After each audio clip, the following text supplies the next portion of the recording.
ዘርዘር አድርጌ የምነግራችሁ።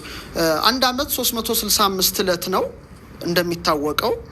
52 ለምንድነው መነሻ ቀመር የሆነው ርሆተ ሰማይ የሚለውን ነው ምነግራችሁ። አንድ አመት 365 ዕለት ነው።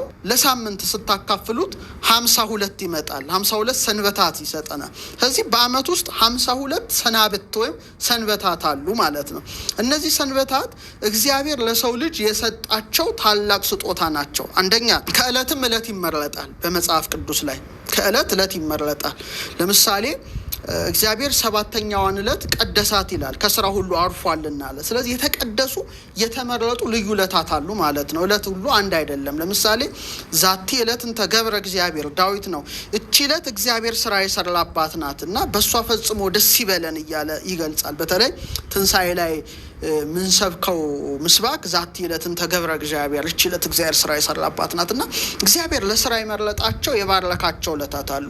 ከዛ ውስጥ እነዚህ 52ቱ ሰናብት ወይም ሰንበታት ናቸው። ስለዚህ የርሆተ ሰማይ የሰማይ መከፈት ቀመሩ 52 የሆነው አንዱ መነሾ ይሄ ነው ማለት ነው። ይሄን በደንብ ልታውቁ ልትረዱ ይገባል። ቀመር 52 እንደገና ወደ አንድ አሃዝ ሲለወጥ አሁንም 7 ነው የሚሰጠው። 5 ሲደመር 2 7 ነው። በግዕዝ ፊደላት 25ኛ ተራ ቁጥር ላይ የሚገኘው ፊደል ጰ ነው። ይሄ እንግዲህ የቀመረ ፊደል ትምህርት ነው እና ይሄንን ደግሞ አሁንም